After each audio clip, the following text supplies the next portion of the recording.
Yo creo que ya es tarde que ni autoridades de León ni autoridades de la Junta de Castilla y León hayan levantado la voz ante el expolio de nuestro patrimonio histórico que se está haciendo estos últimos días desde la Xunta de Galicia, aprovechando o manipulando a la ruta Quetzal.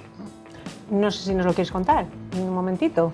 Bueno, sí, cortito? Si es breve, sí, brevemente lo cuento. Muy buenas tardes, bienvenidas y bienvenidos todos una tarde más al programa de Ángeles Zapata, como siempre, todos los jueves a las 6 de la tarde, aquí en la 9 y cualquier día y a cualquier hora a través de nuestro canal de YouTube. ¿Os habéis suscrito? Porque estoy controlando, ¿eh? Solamente hay que coger el teléfono, abrir aplicación YouTube, buscar, así de fácil, programa Ángeles Zapata y ya sale, ya nos veis a nosotros. Hacéis clic en suscribiros, que no cuesta nada, es totalmente gratuito y ya comenzáis a recibir contenido totalmente exclusivo solo para vosotros, porque queremos que esto sea la plaza del pueblo más grande de todo León, donde todos nos podéis contar todas las historias que queráis. Esta semana la cosa va de historia y de historias. Como sabemos que os gustó mucho hace un par de semanas, hace unas semanas, Pedro Pedreira, pues hemos dicho, tiene que volver Pedro Pedreira a nuestro sofá, esta vez a hablarnos de Alfonso IX. ¿Sabéis quién era Alfonso IX? ¿Sabéis su historia? Mejor nos sentamos y escuchamos a Pedro, que nos lo va a contar todo con tanta pasión como cuando nos habló de Urraca I. Además, como también hoy seguimos de libros, hoy tendremos a Luis Ferrero, autor de la novela Miss Moon. Un hombre que se va desde muy joven, cogió la mochila y se fue, pues nada más y nada menos, se fue a Asia y que nos cuenta en su novela los puentes que unen a Oriente y a Occidente. Así que no nos lo podemos perder, la historia que nos cuenta este maragato. ¿Y ahora qué estáis haciendo en casa? Congelados de frío, hartos de lluvia. ¿Qué tenemos que hacer? Pues nada, poner el programa de Ángeles Zapata, que de entreteneros ya nos ocupamos nosotros. Tenemos casi todo el rato puesto un teléfono que lo vamos a dejar más tiempo. Ángeles, que no dejáis el teléfono y no me da tiempo a anotarlo. Que sí, que os va a dar tiempo a anotarlo porque aparece todo el rato por aquí, donde nos podéis contar pues qué estáis haciendo, cómo lleváis la tarde, lo que queráis. Siempre lo vamos a escuchar y muchos de esos audios luego se reproducen aquí en el programa. Que no se me olvide también que este programa también lo podéis ver los domingos a las 8 de la tarde. Nuestras redes sociales, Facebook, que la conocéis muchos, Instagram, y también tenemos nuestro canal de YouTube. De YouTube no, de YouTube también, pero lo que quería decir, que se me ha ido, era TikTok, que lo tenemos recientemente abierto y la verdad es que es un entretenimiento brutal. Así que bueno, ya no me queda ya nada más que deciros, que os pongáis muy cómodos en el sofá, que os tapéis con la mantita, que toméis un café calentito, una infusión, lo que queráis, que os pongáis las gafas bien ajustaditas y comenzamos el programa de hoy.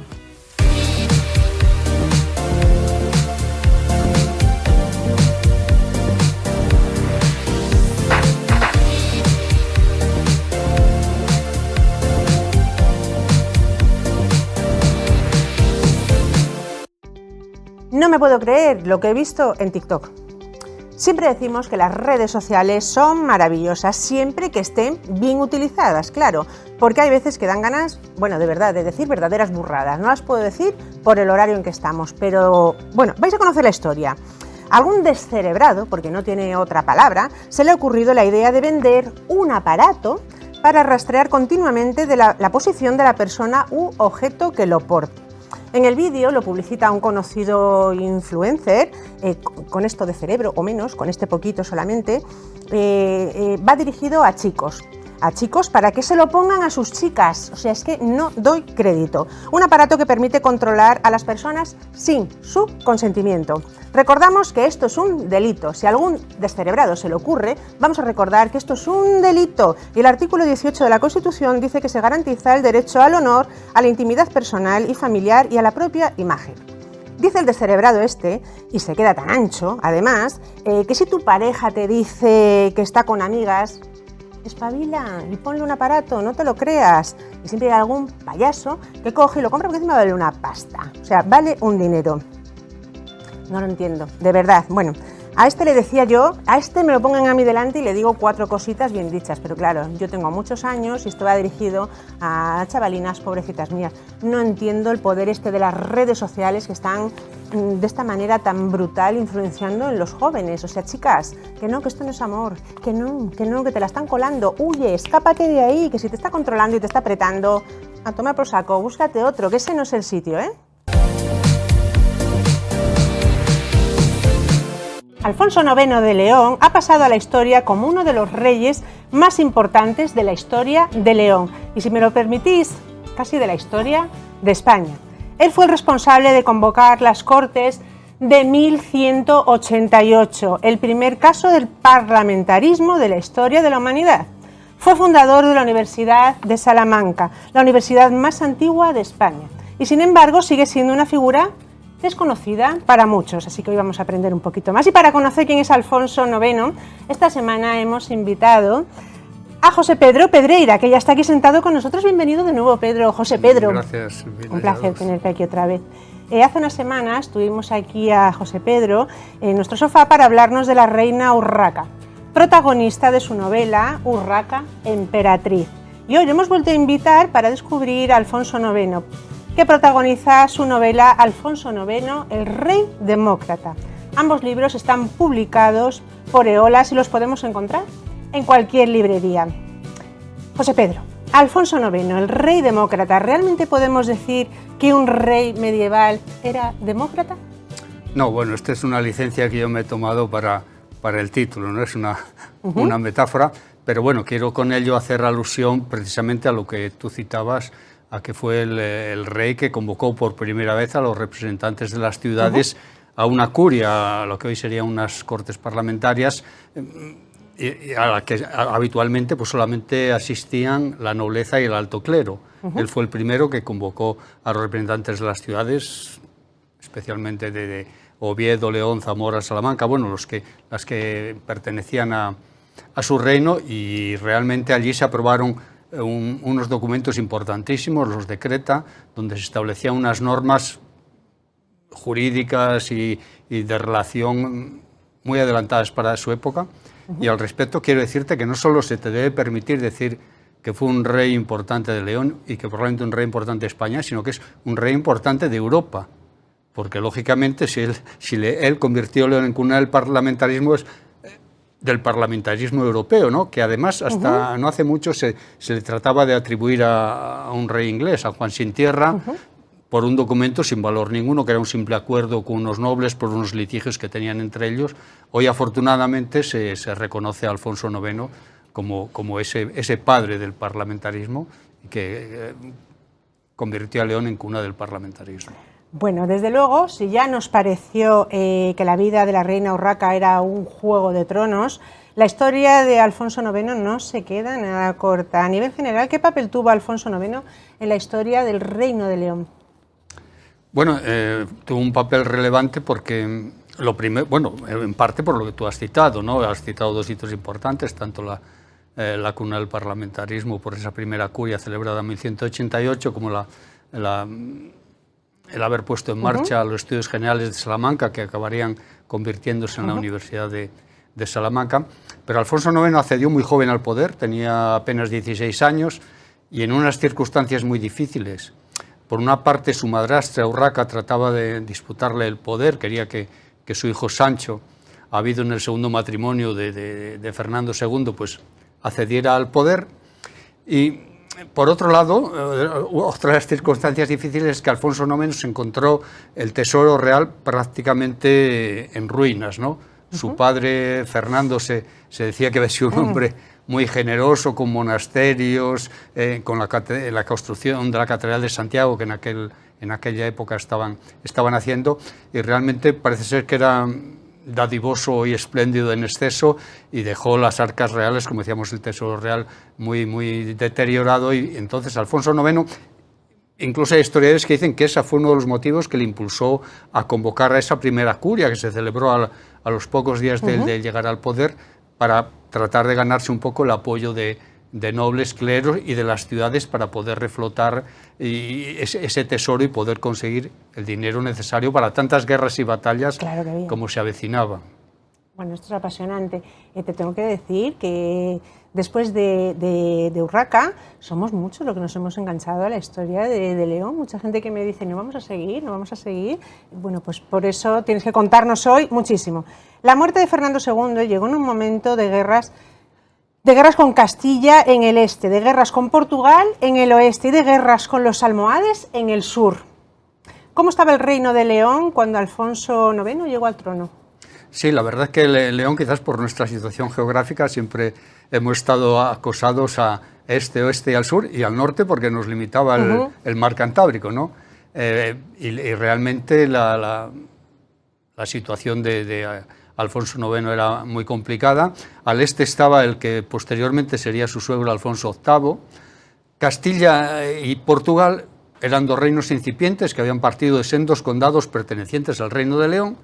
Lógicamente querían engrandecerse, y para engrandecerse y ampliar sus dominios, pues la manera más sencilla era apoderarse de territorio leonés.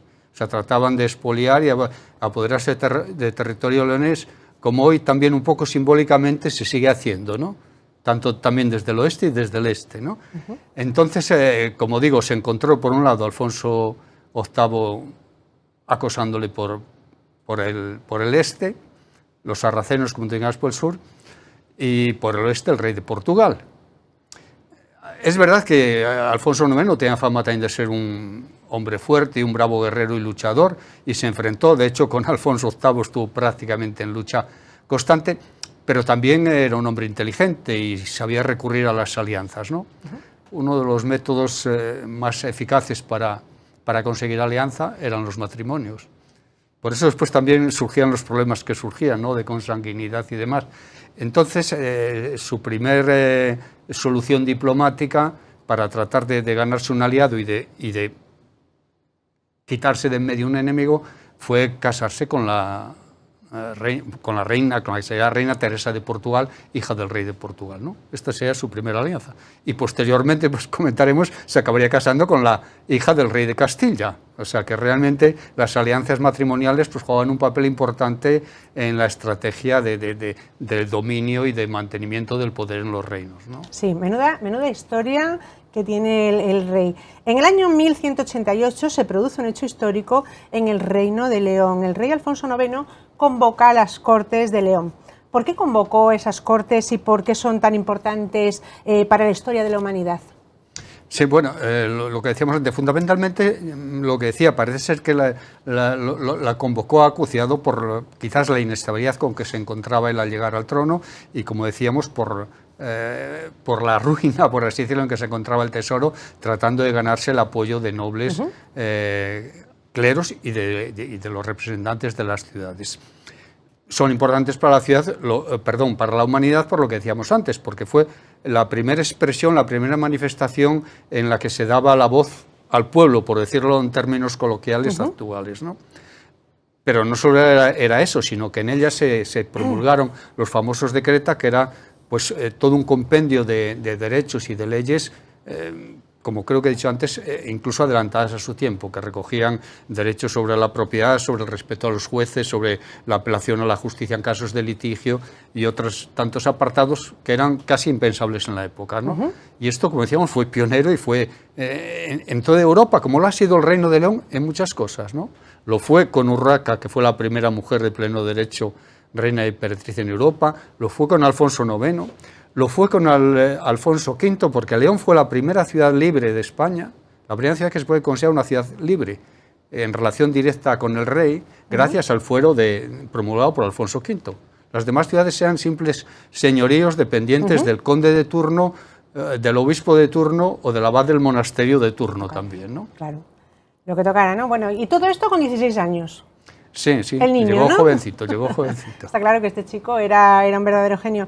Decías antes que, bueno, decíamos que el reinado de Alfonso IX estuvo marcado por guerras por todos los lados y que en el caso del incipiente reino de Portugal, como bien decías también, logró calmar el conflicto casándose con Teresa, hija de Sancho de Portugal. Un matrimonio que acabó... ¿Cómo acabó? Sí, porque, bueno, lógicamente, lo que decíamos antes, se casaban entre ellos, pero lógicamente al casarse entre ellos y también sus antepasados casarse entre ellos, era fácil que hubiese lazos de consanguinidad. Claro. La Santa Sede, pues la verdad es que llevaba muy mal eso que ellos consideraban incesto. Como casi todo el mundo sabe, la Iglesia en aquel entonces consideraba incesto las relaciones consanguíneas hasta el 7º grado, o sea que era difícil que una prima lejana no te tocara.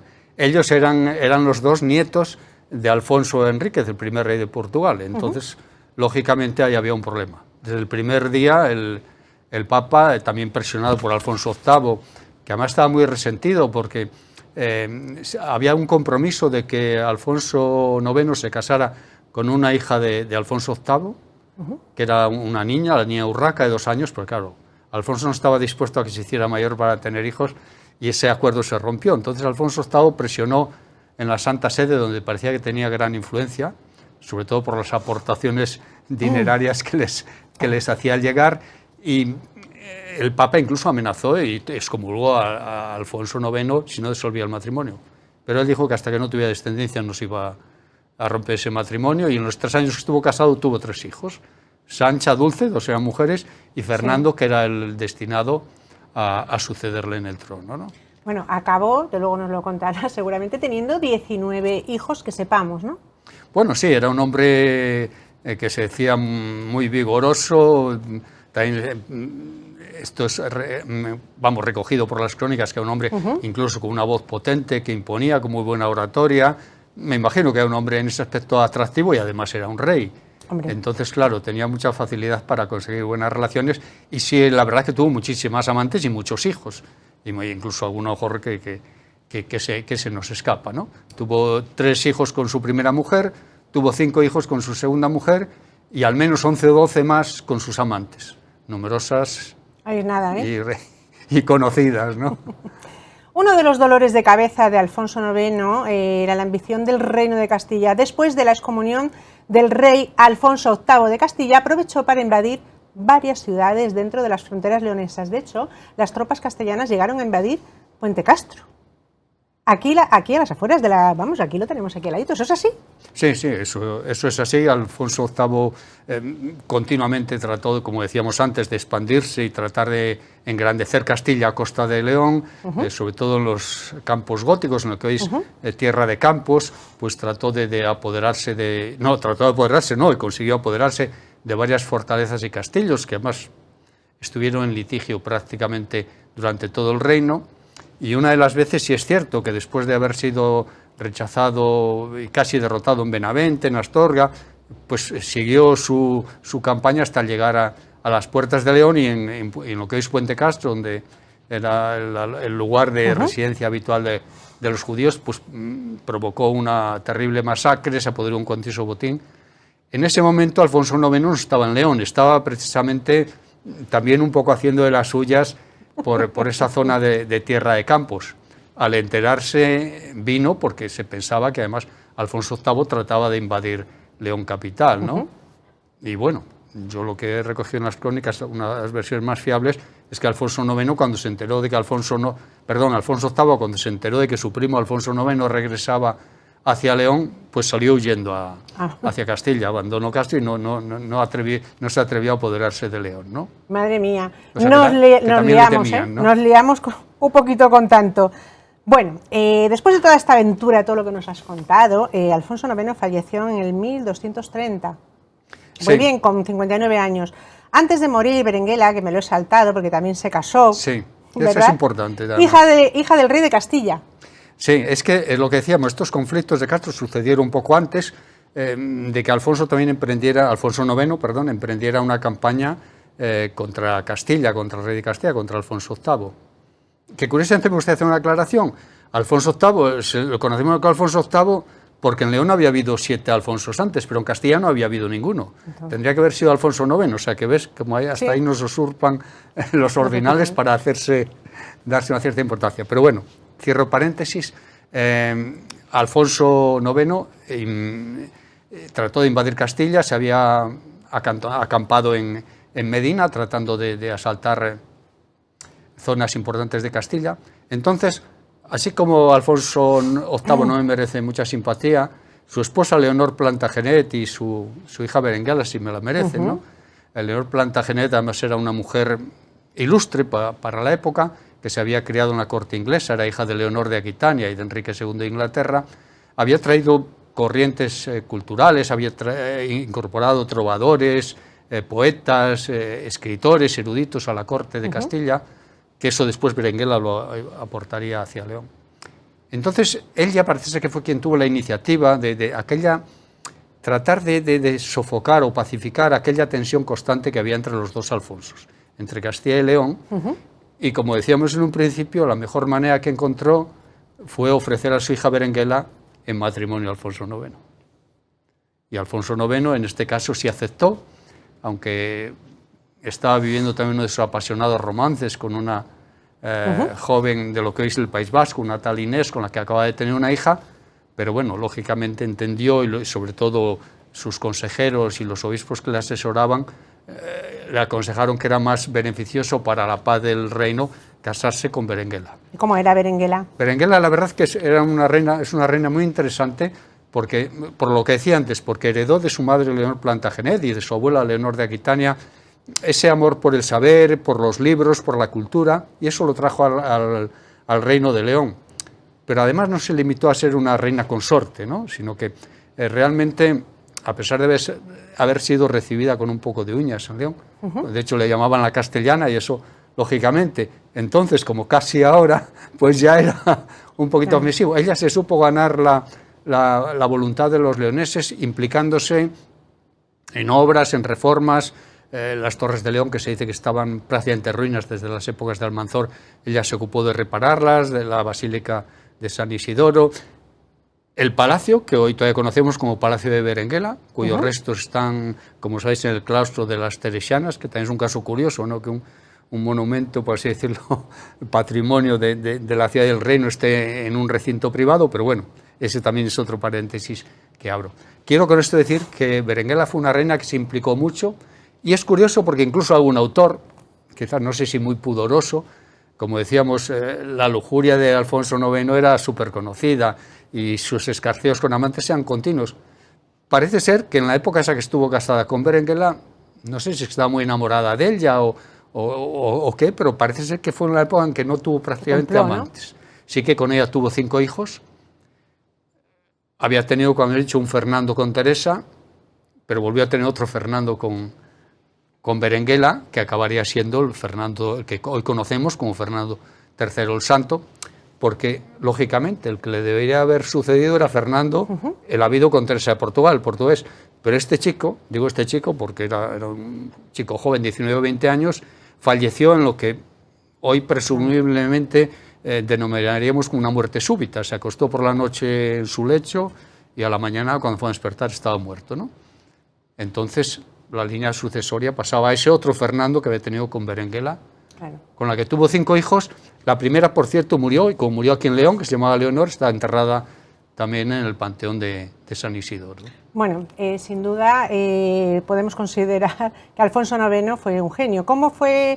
Bueno, ¿qué balance se puede hacer al final de Alfonso IX? Pues mira, lógicamente, cuando él consiguió, a través también no solo de estas alianzas, sino de tratados, lógicamente Alfonso VIII murió bastante antes que él, y aunque hubo conflictos con su hijo Fernando III, porque incluso Alfonso IX había acuerdos y diplomas en el que le atribuían el derecho a, si Alfonso VIII moría, él ser el rey de Castilla, ¿no? Entonces hubo litigios, pues bueno, y sí que Berenguela, ya separada de Alfonso, maniobró bien para que el reino pasara al hijo de ambos, a Fernando III, que en realidad sería como que pasara a ella, porque eso sí que muchos cronistas y muchos historiadores reconocen que quien realmente llevó las riendas del reino de Fernando III fue la reina Berenguela.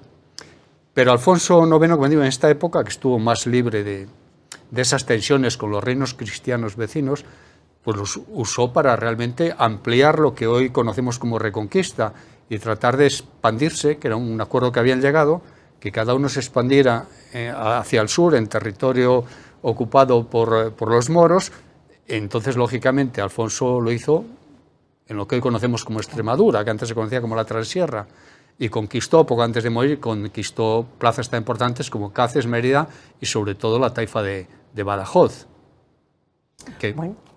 Iba a decir que, curiosamente, a raíz de estas grandes conquistas, estos grandes éxitos, fue cuando él se planteó ir como un peregrino más, porque aunque era muy mujeriego y adoleciera de otros pecados, parece ser que también era un hombre muy religioso, ¿no? Entonces se comprometió a ir como un peregrino más a la tumba del apóstol Santiago. Y si no es adelantarnos a hacer spoiler, en ese camino murió. Ay, pues nos has hecho spoiler a mucha gente, ¿eh? Yo no, porque vamos, engancha muchísimo, ¿eh? La verdad que es una vida apasionante, sí, la de Alfonso IX como la de casi todos los reyes de León, ¿no? Del Reino de León. Engancha muchísimo. ¿Con qué imagen quieres que nos quedemos de Alfonso IX?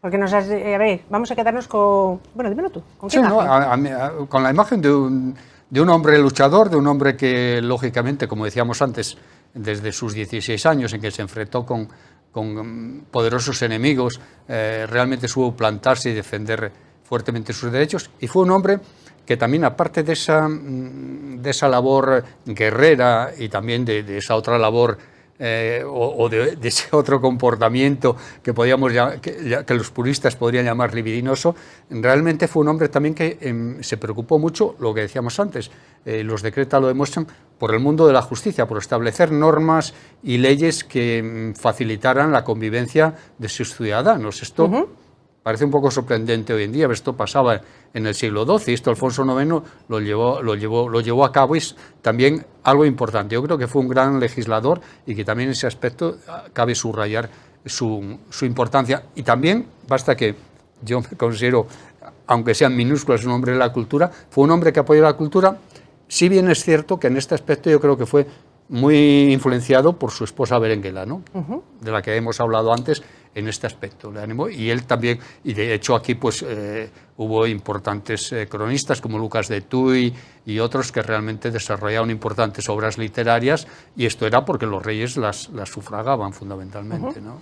Bueno, nos quedamos con esto último que nos has dicho, que la verdad es que es muy bonito. Alfonso IX, el Rey Demócrata, una novela publicada por Eolas Ediciones y escrita por nuestro invitado José Pedro Pedreira, a quien agradecemos, muchísimo que hayas estado otra vez aquí, y sé yo muchísima gente que está al otro lado, que cada vez que vienes enganchadísimos a la historia de León, así que tendrás que venir más veces, Pedro. Pues muchas gracias a vosotros por invitarme, yo encantado, porque me apasiona hablar de los reyes de León y el Reino de León, porque creo que tiene riqueza suficiente para apasionarnos e interesarnos a todos los leoneses, y en el momento que estamos para defenderlo, sobre todo quienes tienen más poder para ello. Yo creo que ya es tarde que ni autoridades de León ni autoridades de la Junta de Castilla y León hayan levantado la voz ante el expolio de nuestro patrimonio histórico que se está haciendo estos últimos días desde la Xunta de Galicia, aprovechando o manipulando a la ruta Quetzal, No sé si nos lo quieres contar, un momentito. Bueno, sí, cortito. Si es breve, brevemente lo cuento. La ruta Quetzal, que tú conoces, es un proyecto muy interesante para jóvenes estudiantes de 15 y 16 años. Este año lo va a dedicar precisamente, lo cual me parece muy bien, a la reina Urraca, debido a que se celebra el 9º centenario. La Xunta de Galicia patrocina esos viajes que están dirigidos no solo a muchachos de España, sino de medio mundo. Por eso es importante la información que se le transmita. El informe que la Xunta transmite y que parece que quiere pasarles a los chicos en esa ruta es una auténtica manipulación, un auténtico expolio del Reino de León, llamando incluso a Urraca reina de Galicia, cuando Galicia ni tan siquiera era un reino, porque Galicia era un simple condado, del cual Urraca había sido la condesa. Cuando Urraca cede al trono del Reino de León, Galicia era un simple condado. Alfonso VI también lo citan en ese panfleto como rey de Galicia, cuando lógicamente también era un condado que había dado precisamente Alfonso VI a su hija Urraca, como había dado el condado portugalense a su hija Teresa, y así sucesivamente. Vuelve Alfonso IX también, y Fernando también los califican como reyes gallegos. Dicen además que el Reino de León finalizó con Urraca porque consideran que su hijo Alfonso VII, que es verdad que fue coronado como rey de Galicia, pero subordinado al Reino de León, pues que era el rey de Galicia, que a partir de entonces todo el Reino de Galicia, ¿no? Bueno, una cantidad de falsedades, mentiras y manipulaciones que son graves de por sí, pero si van dirigidas a chicos de 15 y 16 años que lógicamente no están muy impuestos en estos temas, pues mucho más grave todavía, ¿no? Por supuesto, bueno. Nos lo has dejado bien claro, José Pedro. Tienes muchas cosas que contarnos y aquí siempre serás bien recibido. Hoy hemos hablado de Alfonso IX, el Rey Demócrata. Muchísimas gracias por acompañarnos. Gracias a vosotros. Y yo me voy a quedar hablando con él porque esto me sabe a muy poco. Pero volvemos enseguida.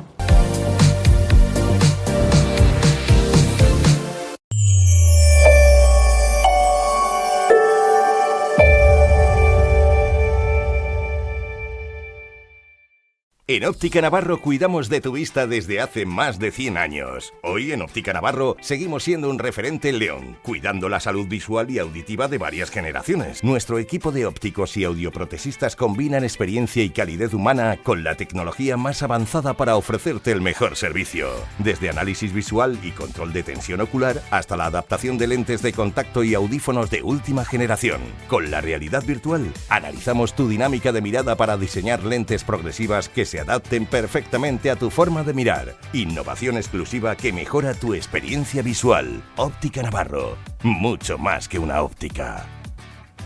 El domingo 15 de marzo se celebran elecciones a las Cortes de Castilla y León. Puedes solicitar el voto hasta el 5 de marzo en cualquier oficina de correos o entrando en su web correos.es con el DNI electrónico o el certificado digital. Hasta el 11 de marzo puedes depositar tu voto en la oficina de correos. Más información en jcyl.es. Junta de Castilla y León.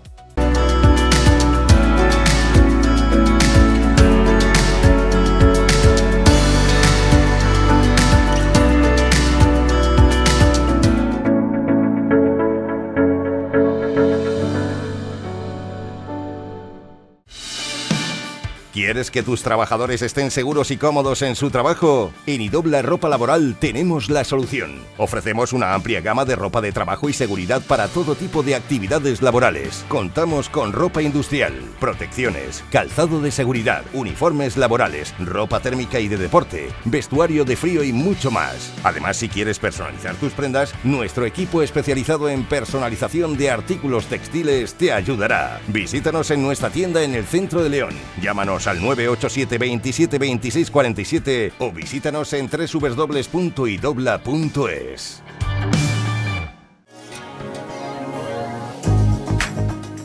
¿Quieres apostar por energías renovables en tu vivienda o negocio? En Domotec somos líderes en instalaciones eléctricas fotovoltaicas y domóticas en la provincia de León. Profesionalidad y experiencia son nuestros pilares fundamentales para enfocar y resolver proyectos de cualquier naturaleza.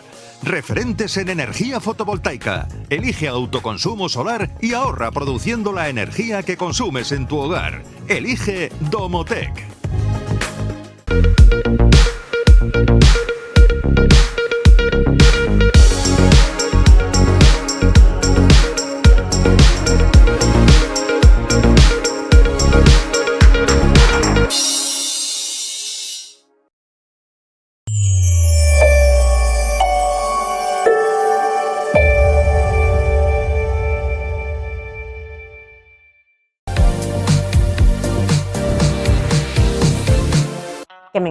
Que me encanta coger el teléfono y hablar en esta sección, en la sección Cuéntaselo a Ángeles. Patrocinado, como siempre, por Mobileón. Mobileón en Gran Vía de San Marcos, número 4, donde podemos ir, que no vamos a salir nada asustados con nuestra factura de teléfono. Podemos llevarle también la de la luz, que nos la van a revisar. Porque es que anda, que no hay compañías, ¿eh? Yo no entiendo. Es que hay gente que dice, bueno, es que total, para ahorrarme nada. Es que con que te ahorres 5 euros al mes, al año son 60. Ostras, 60 euros ya es un dinerillo, ¿eh? A mí ya me tira. Lo mismo que la factura de la luz. ¿Sabes lo que estoy diciendo? 5 euros al mes, que es que no es nada. Al año son 60. Vamos a preocuparnos un poquitín de las facturas, de cómo las tenemos que tener. Aparte que no lo tenemos que hacer nosotros, porque de esto se encarga Bego en Mobileón, en Gran Vía de San Marcos, número 4. Se me traba la lengua, porque estoy muy nerviosa. Es que hoy vamos a hablar de comida. Y ya estoy yo ya a estas horas, que ya quiero comerme el pincho, que quiero comerme la rosquilla. Vamos a ver a quién tenemos al otro lado. Muy buenas tardes. Muy buenas tardes. ¡Oh, qué catarrazo más grande tiene esta mujer! Lo regalo, quien lo quiera se lo doy. No. Carmen, ¿desde dónde nos llamas? Pues aquí, desde mi casita, hija, tranquila. Mira, la vecina, la tenemos aquí. Sí, Carmen, de verdad. Bueno, el tema que tenemos es muy importante. El tema que tenemos es cocina. ¿Cómo se cocinaba antes? ¿Cómo se cocina ahora? Antes no había libros de cocina, o sí había, no estaba Arguiñano, ahora sí que está. ¿Cómo hacías tú? A ver, pues yo muchísimas de las cosas las aprendí de mis abuelas. De mi abuela, la de Bilbao, y de mi abuela, la que estaba con nosotros. Uh-huh. Pero sobre todo de mi abuela, muchas cosas. Algunas cosas, sí. Pero por ejemplo... Pues mira, por ejemplo, yo de mi abuela de Bilbao aprendí el rabo de ternera. Qué rico. Aunque parezca mentira, como lo hacía ella, ¿sabes? Ella primero lo pasaba por la sartén con un poco de harina y luego después lo hacía una salsa y lo dejaba, lo echaba en la cazuela y bueno, como la cocina era de carbón, pues se tiraba toda la mañana allí lentamente cociendo. Qué rico, ¿sabes? ¿no? Sí, le hacía ¿Y una qué más salsa hacías? Porque claro, tú llegas un día, te cocinaba mamá, pero el día que dejó mamá de cocinar, ¿qué pasó? Pues nada, pues mira, cuando me casé, acordándome de las ideas que tenía mi madre. Y sí, ya te digo que hay cosas que recuerdo mucho. Hay cosas que sí que recuerdo mucho, sí. Las albóndigas, mi madre las hacía muy ricas también y bueno. Bueno, Hay pero cosas. y a ver, tus hijos a día de hoy, Ay, mis hijos. ¿aprendieron de ti o ya empezaron ya con las redes sociales, No, ya cocinando? Eso ya, yo creo que se fían ya más pues de los programas de televisión, de las recetas y de todo esto. O sea, es A más eso todo voy. esto, sí. Sí. A eso voy. Es que hemos estado Sí. hablando también con gente joven, gente de 20 y tantos años, que ya claro, los libros de cocina se tronchan de la risa, las enciclopedias Sí. que teníamos antes en casa de cocina, y yo tengo un montón de libros de cocina, pero ya para qué, si eso ni se mira siquiera, ¿verdad? Sí, yo también tengo, mira, yo fui socia del Círculo de Lectores y tengo un libro de cocina muy gordo del Círculo de Lectores y hay muchísimas recetas que las saco por ahí. El arroz con leche yo lo saco de uno de esos libros. Que mi Pero madre me Carmen, hacía a muy estas rico. alturas, ¿me miras en los libros y yo los tengo ahí cogiendo polvo?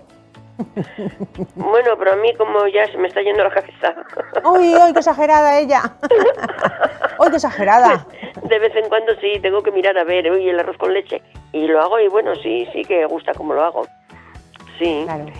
Y bueno, Qué rico. a mí te voy a contar una anécdota, ¿eh? A mí la que me hizo espabilar un poco en la cocina fue mi hija María. Anda. Porque mi hija María era muy mala comedora, igual que era yo de chavala también. Bueno, yo era tremenda, pero ella me hizo espabilar un poco, porque yo, ignorante de mí, le ponía, bueno, pues mira, hoy le voy a poner unas patatas con carne, con costilla, o sea, algo así, ¿no? Ujú. Y un día pegó un golpe en la mesa y dijo, estoy harta de patatas con carne, ¿por qué no me haces patatas con nada? ¡Qué graciosa! ¡Ay, qué graciosa! Y entonces, bueno, pues nada, patatas con nada, pues nada, las patatas viudas, como decía mi abuela, Es que las patatas están buenas con todo, ¿eh? ¿sabes? Aunque O sea sean cocidas con un poquito de pimentón por encima, y qué buenas están. Sí, ya te digo que a María la espabilé, o sea, vamos, me hizo espabilar ella, sí. Patatas con nada. Y, Ay, bueno, la pobre. Ay, las con- historias que tenemos de los hijos. Un día vamos a hablar de historias de cómo hemos engañado a nuestros hijos para comer. Porque sí. yo ahí sí que he colado, muchas, ¿eh? uf, Para que Sí, coman. sí. Bueno, Carmen, Sí. pues te agradezco muchísimo que nos hayas llamado y que hayas estado con nosotros esta tarde tan fría que Bueno. tenemos en León. Y, Ya sabes. y hablamos en otro momento. ya sabes que aquí estoy. Y que solo Gracias. tienes que abrir la puerta casi para que nos veamos. Qué guapa es ella, así da gusto. Te mando un beso enorme, Carmen. Otro para vosotros Muchísimas también. gracias. Muy buena Hasta luego, tarde. feliz tarde. Hasta luego. Adiós. Como siempre, nuestro programa está lleno de historias. Todos tenemos una historia que contar y lo vamos a hacer aquí, en este programa. Y en esta ocasión la cosa va de libros y de escritores. Hace un ratito teníamos a José Pedro Pedreira y ahora, gracias a la magia de la televisión, conectamos desde Murcia, ni más ni menos, con Luis Ferrero. Muy buenas tardes, Luis. Muy buenas tardes y muchísimas gracias por invitarme. No, el placer es nuestro. Nuestro invitado de hoy ha publicado hace poco Miss Moon, una novela, y la tengo, una novela editada por Marciano Sonoro. Él es un escritor de raíces astorganas, pero que tiene una carrera que le ha llevado a irse a la otra parte del mundo. Ahora vamos a contar dónde se ha ido con la mochila a la espalda, ¿eh? Pero antes de hablar de todo eso, cuéntanos, Luis, ¿qué es Miss Moon? Miss Moon es el fruto de muchos años de viaje. Es mi segunda novela. La primera era Las luces de Oita, estaba ambientada y transcurría en Japón, en la ciudad de Oita. Y esta segunda está ambientada en Tailandia. Es uno de los lugares a los que yo por trabajo he tenido la suerte de acudir durante muchos años, concretamente a la isla de Cochán. Y bueno, pues el fruto de lo que a mí me impactó principalmente es la idea, los orígenes de esta novela. Claro. Bueno, ¿qué nos vamos a encontrar en esta novela?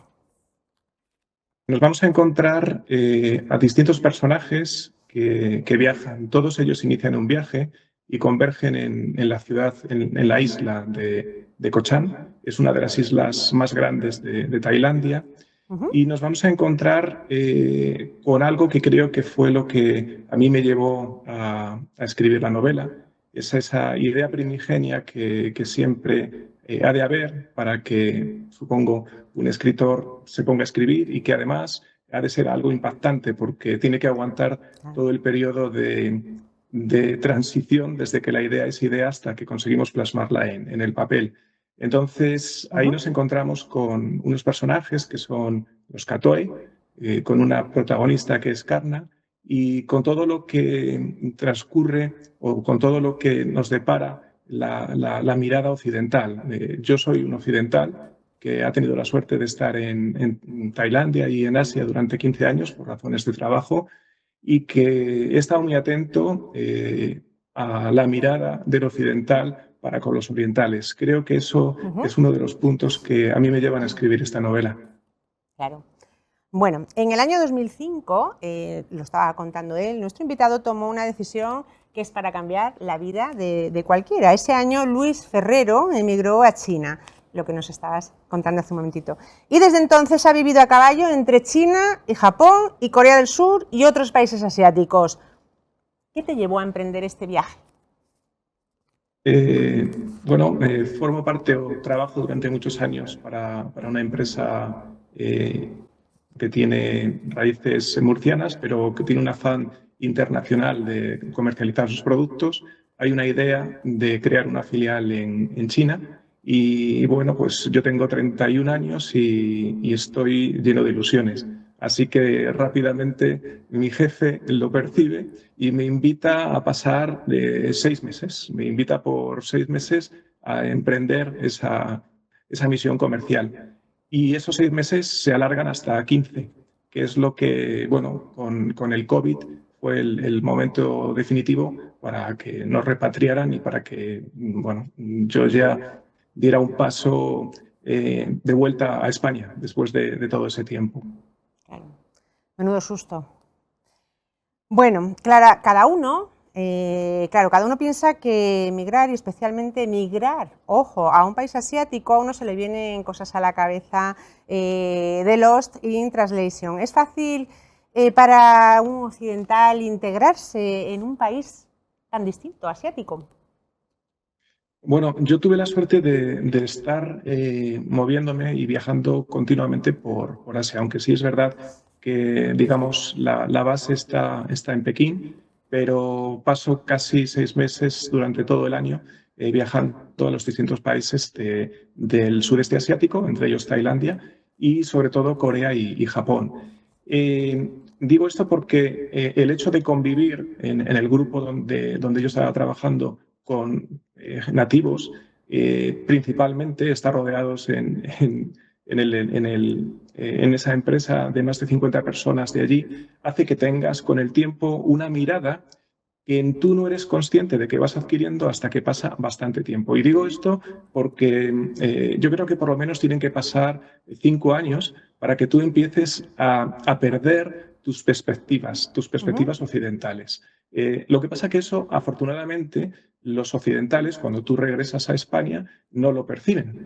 No se pueden imaginar que tu cabeza se ha amueblado de otra manera. Entonces, ese entrenamiento, esa convivencia con ellos, ese tipo de gestos que al principio no percibes y que después ellos perciben que tú los entiendes, es cuando realmente, cuando ha llegado ese momento, puedes decir que sabes un poquito, muy poquito.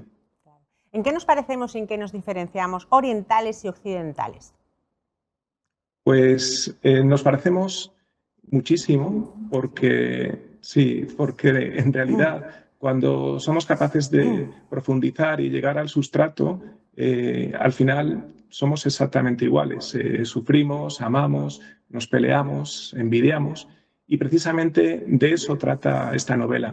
Trata de los estereotipos, de cómo somos capaces de proyectar una imagen que es muy distinta a la que posiblemente haya más allá, y de cómo nos ven, porque en realidad lo que nosotros estamos haciendo es comportarnos de una manera que se supone que está llena de un ropaje que nos identifica de un modo que quizás no sea el que realmente hay detrás. De eso es de lo que habla finalmente la novela, ¿no? Habla de los estereotipos, de las percepciones, de la mirada occidental con los orientales y, por qué no decirlo, de la de los orientales, que son muy conscientes de esa mirada y que también saben sacar provecho, ¿cómo no? Claro. Bueno, motivos ya nos está dando de sobra Luis Ferrero para que nos enganchemos a Miss Moon, porque desde luego, bueno, a ver, yo mi tailandés es así de justo, ¿eh? Y mi vietnamita ya ni te cuento, así que vamos a ver, tú si meto la pata en alguna palabra, me dices. Uno de los temas que más presentes están en esta novela es el tema de la identidad. He visto que hace referencia a ella varias veces al concepto de Kathoey. ¿Lo he dicho bien? ¿Sí? Sí.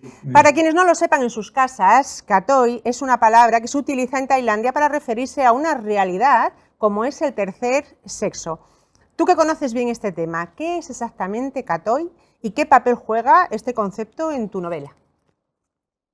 Nuestra protagonista es Karna, y Karna es una Kathoey. Kathoey es un hombre, es una persona de género masculino que adopta los rasgos o la identidad de un modo o de otro del género femenino.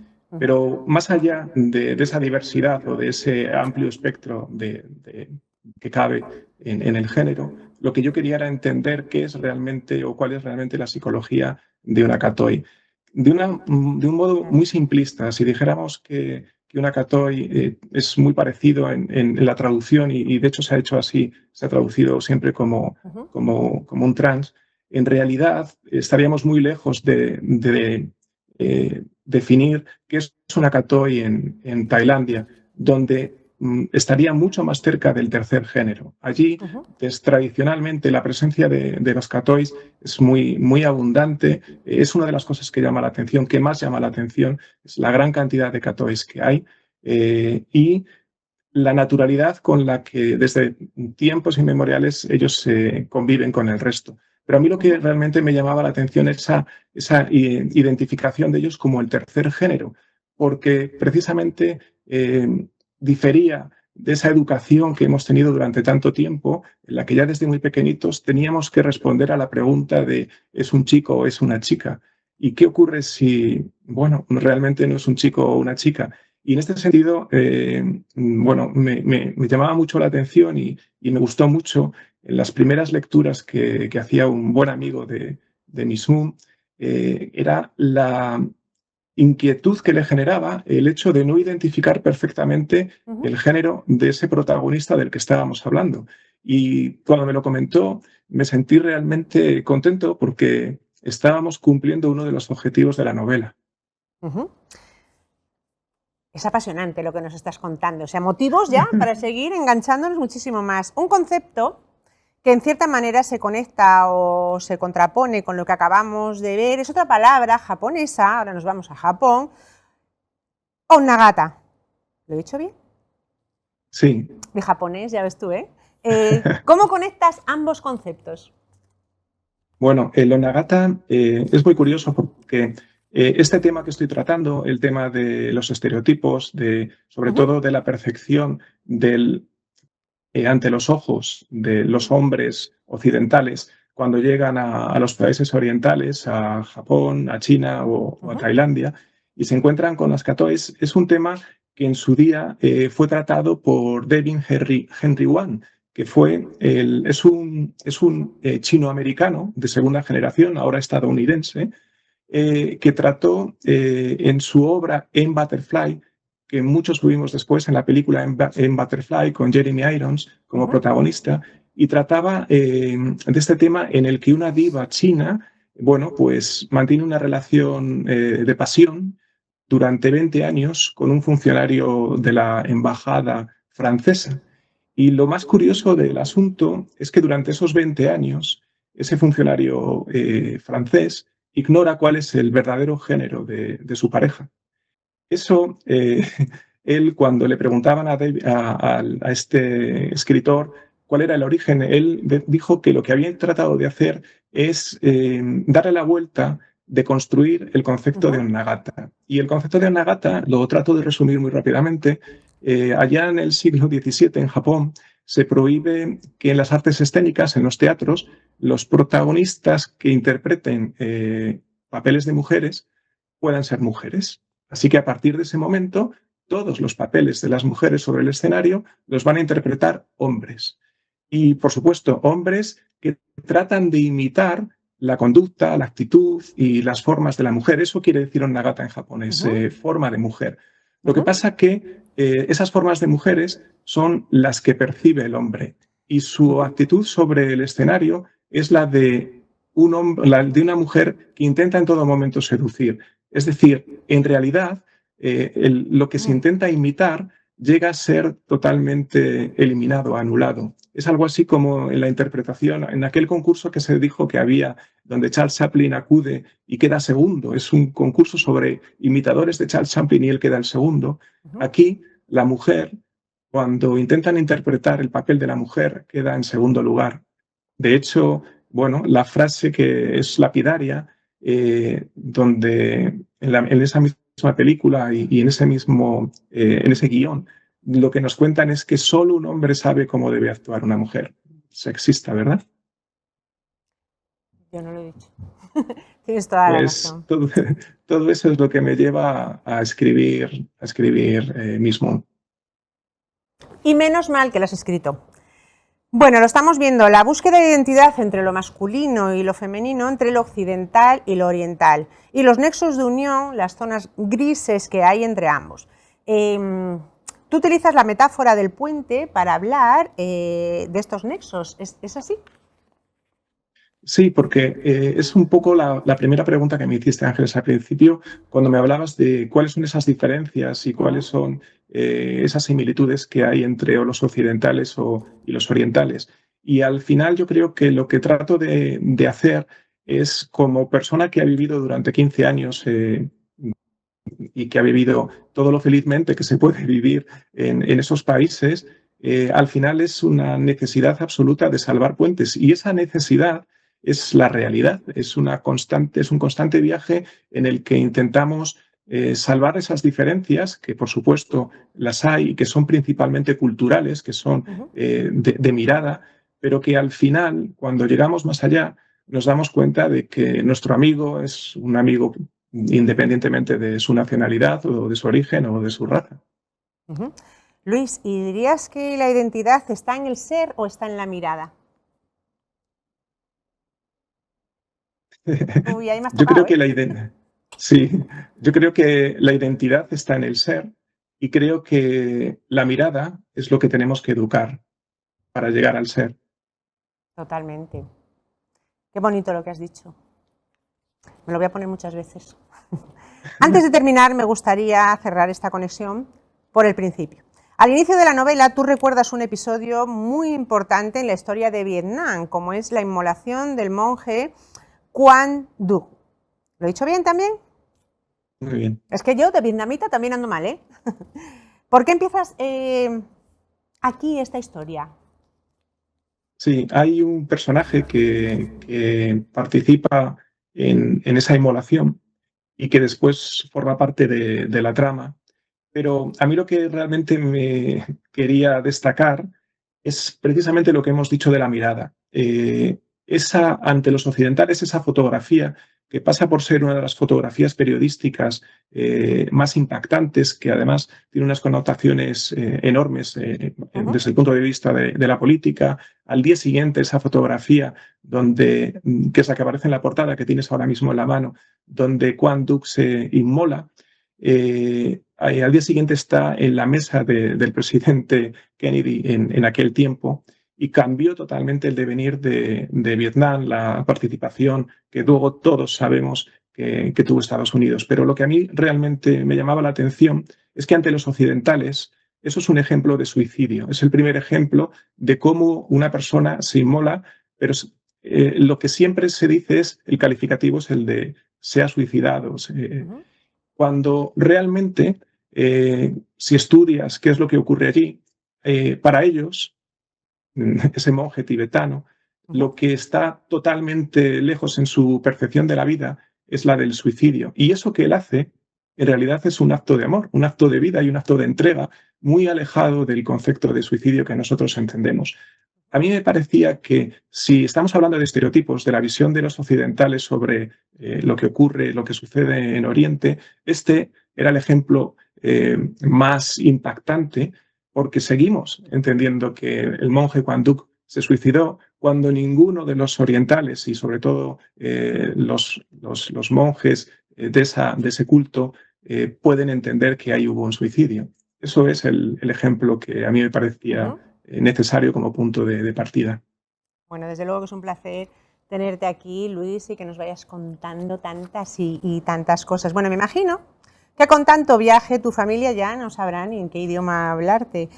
Para la gente que lleváis este estilo de vida nómada, ¿se echa de menos el tener un sitio, un hogar, una casa? ¿Se echa de menos?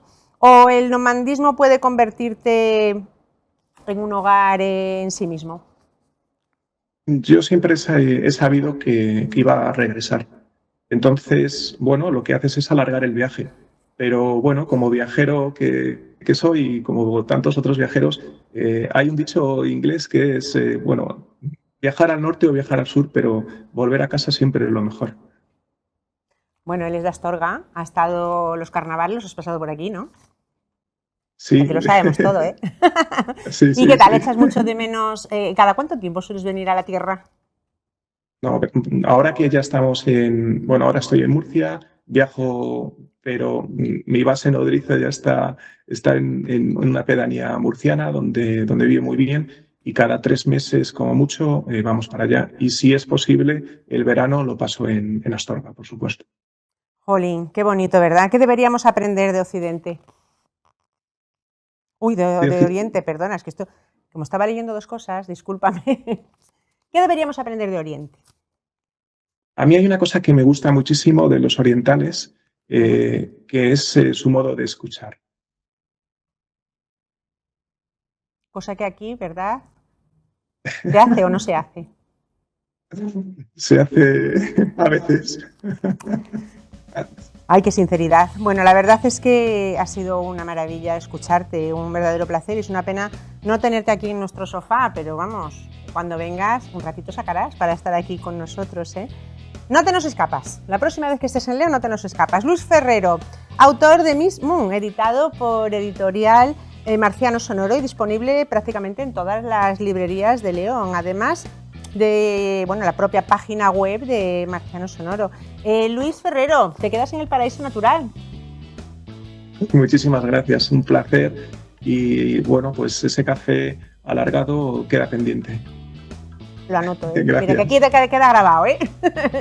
Muchísimas gracias, Luis, que pases una tarde fantástica. Feliz tarde, hasta luego. Feliz tarde. Hasta luego. Adiós. Mira que te traigo, Ángeles. Cumpleaños feliz, tócate la nariz. Toma para ti. Nos la han Os traído... habéis empeñado en que yo me ponga 3 tallas de más. Qué bueno está esto, por favor. La verdad es que está muy bueno, Está ¿eh? Yo probé buenísima. antes una fresa de esas que hay ahí arriba y la verdad es que están muy buenas, ¿eh? Una tarta de queso con fresas por encima, está buenísima, ¿eh? Llevo una semana de comer tarta que, vamos, menuda celebración que he hecho. Bueno, esta tarde hay que decir que nos la han dado nuestros amigos de Valkyria, que te han querido felicitar por tu cumpleaños. Gracias, muchísimas gracias. Y bueno, la gente del público, si quiere comer una tarta como esta, pues para el Valkyria, que la verdad es que hay que decirlo honestamente, está muy buena. Está buenísima. Ya empezamos por la mañana tomando el cafetito con las rosquillas, esto es un lujo. Y bueno, ya se terminamos con la tarta. No me la quites, que me la quieres quitar, que no me la quites. No, hombre, te la voy a dejar aquí para que esté más que cómoda. No, que me la voy a comer, la pongo yo, no te preocupes, cielo. Ten Pero cuidado, ¿eh? Ay, que me la voy a comer otra vez ahora dentro de un Ahí momentito. la dejamos para que así no nos... 56 años, que sí, que me cayeron. ¿Qué día, cielo? ¿Te acuerdas? Esto la gente no lo sabe, pero yo tengo un problema en mi cerebro. Aquí, mira, aquí Sí. está la Pero- parte que se encarga de acordarse de los cumpleaños. y yo a mí me falta esa parte. Bueno, pero está su madre y se lo recuerda. Yo solo me acuerdo de un cumpleaños, que es el de mi hermano, y porque es el... ¿Cuándo cumple tu hermano? El 2 de mayo. ¿Y el tuyo? Uy, secreto, esto no le gusta celebrar el cumpleaños. A mí me encanta celebrar el cumpleaños, cumplir un año más para seguir llenándome de sueños, para ver esa cara tan guapa que tienes, para ver, seguir viendo la cara tan guapa de tu hermano y sobre todo para seguir haciendo celebraciones como la que hemos hecho este fin de semana. Bueno, sí. Oye, que 56 que me han caído, ¿eh? Ojito, que nadie me diga que estás arrugada, que me da la gana. Que soy muy feliz. Pero bueno, hombre, ¿y los que te quedan? Espero que sí, que me queden muchos, chiquillo, que tú lo veas.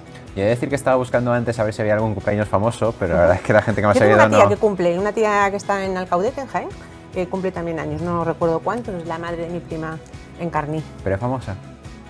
¿Alcaudete? Claro. ¿Qué es de ¿No saben Alcaudete? los polvorones esos tan buenos? Bueno, ¿Sabes quién era de ahí? ¿quién? El padre de Rufián. Ah, yo pensaba que ibas a decir Juanito Valderrama. No, Juanito Valderrama es de mi pueblo, de Torre del Campo. Bueno, hay que decir que... Ángel, te tenemos que echar la bronca por lo que nos pasó la semana pasada. ¿Qué pasó? ¿No te acuerdas? Pasan tantas cosas, qué sé yo. Vamos Con a todo ver lo que pasa. Vamos a ver en exclusiva este documento. A ver, ojito, ¿qué documento? Que aquí se Vamos. hacen muchas tonterías, ¿eh? Vamos a ver este documento que no salió el año pasado en cámaras, pero que quedó grabado en cámara. Chicos, me tengo que poner nerviosa. Vamos a verlo. Venga, en serio. Canal en la 9 y sabéis que la historia continúa en nuestro canal de YouTube. Fácil, rápido y gratis. No os olvidéis suscribiros. ¿Qué es eso? ¿Qué es eso? ¿De verdad? Suscribiros. Suscribiros. Lo que tonto es. Como que aquí el resto no metemos la O sea, pata. que nos suscribimos y nos da un virus, ¿no?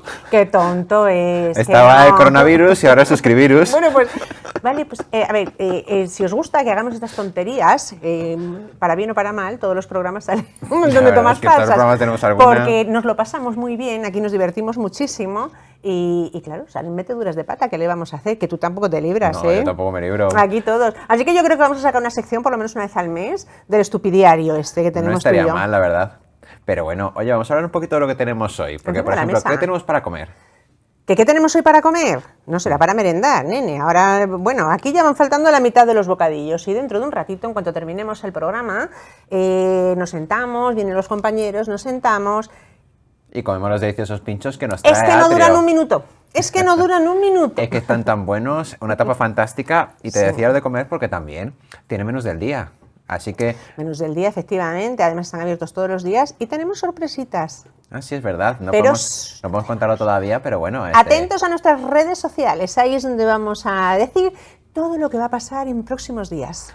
Pero bueno, y así por cerrar, ¿qué es esto que me llevas puesto? Esta galaxia que tienes, porque te veo la chaqueta. Macuba, ¿dónde están, hijo? Están en calle Juan Lorenzo Segura, número 3. Y es que además quiero decir una cosita que me ha dicho Lourdes, allí nos la encontramos, siempre está Lourdes que, oye, es que tiene un ojo, de verdad, o sea, ¿se puede tener más clase? Sí, Es que- hoy ha puesto estrellas a toda tu galaxia, la verdad, porque Pero vamos a entre ver. el look este galáctico que llevas, de repente No. todos estos brillos, la verdad que son una pasada. Es que yo además voy y digo, Lourdes, mañana me voy a poner tal chaqueta.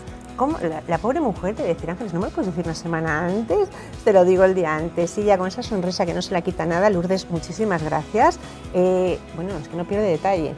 Y además que tienen taller propio, que ellos son los que hacen la Virgen del Camino y la Catedral de León, que la verdad es que son Efectivamente. una pasada. Virgen del Camino que siempre nos guarde. Que nos proteja siempre la Virgen del Camino. Como siempre decimos, bueno, ellos arreglan hacen arreglos de bisutería y todos los diseños son totalmente personalizados, porque nada más hay que decir Lourdes y ya está. Y lo tenemos muy bien, porque además que es muy sencillo. Si vamos a coger la tarta para nuestro ser querido para el cumpleaños en el Valkyria, que nos cogemos la tartita, nuestro café, unas rosquillas para el fin de semana, que además que ya está, es un buen momento. A mí me las han regalado para mi cumpleaños, ¿eh? Ojo que me han regalado una caja de rosquillas, por eso digo, no sé ni cómo entró en la ropa. Lo tenemos ahí. Entramos por Guzmán el Bueno. Llegamos a Valkyria, nos cogemos las rosquillas. Nos pasamos por Óptica Novarro para que nos pongan unas gafas tan bonitas como las que te ponen siempre. Y luego cerramos, pues, cogiendo los accesorios a juego ahí en Macuba, en calle Juan Lorenzo Segura. Y llegamos aquí y ¿qué hacemos? Está Vamos guapísima. rápidos, nos vamos rapidísimos antes de venir aquí a grabar. Hemos pedido cita, que se pide online, y también está su número de teléfono por ahí, para ir a Uñas Deluxe. Natasha, vamos, ahí ya sí que ya los diseños son... O se lo puedes llevar, puedes decir, quiero las uñas así, o dice ella, ¿me dejas trabajar a mí como yo quiera? Por supuesto. 3 personas allí trabajando y además tienen algo que yo no he visto en ningún sitio. Es igual que si vas al dentista, todo lo que utilizan está totalmente esterilizado. Es decir, estos cortacutículas, todo eso, o sea, me parece un detalle, vamos, muy de diferencia, que marca mucho la diferencia con el resto. Y están aquí al lado, al lado del centro comercial. En la avenida del País Leonés hay enfrente de Correos. Enfrente de Correos, esa es nuestra señal para no confundirnos. Pero bueno, ya se nos va haciendo tarde. Nos tendrás que decir que tenemos la semana que viene, ¿no? Ahora mismo te lo voy a decir, no marchéis, que vamos a seguir otro poquito. Yo no sé vosotros, pero a mí me da muchísima pena que se termine el programa de hoy porque lo estamos pasando muy bien. Pero ya, nada, nosotros ya nos ponemos a trabajar inmediatamente en el programa de la semana que viene. Recordaros que la historia continúa en nuestro canal de YouTube. Fácil, rápido y sobre todo gratis. Recuerda suscribirte, compartir, dar a me gusta y comentar. Todo eso nos viene de maravilla, os necesitamos. Hoy es el Día Internacional contra la Homofobia en el Fútbol y desde aquí condenamos cualquier tipo de discriminación, de violencia. Aquí estamos en contra de todas esas cosas. Vamos, que hay que ser paletos todavía para estar con esos comentarios que muchísimas veces escuchamos. Y también mañana es el Día Internacional del Gato. A mí me dan alergia, no puedo tenerlos en casa, pero bueno, vosotros, muchísimos de vosotros ya tenéis como parte de vuestra familia algún gatito, alguna mascota. Y bueno, ya me queda por decir que el domingo nos vemos aquí también a las 8 de la tarde. Y el jueves, que se me traba ya la lengua, que estoy muy cansada, Y el jueves a las 6 de la tarde. A las 6 de la tarde voy a estar aquí esperándoos a todos. Paso lista. La historia continúa en nuestro canal de YouTube. ¡Feliz semana para todos!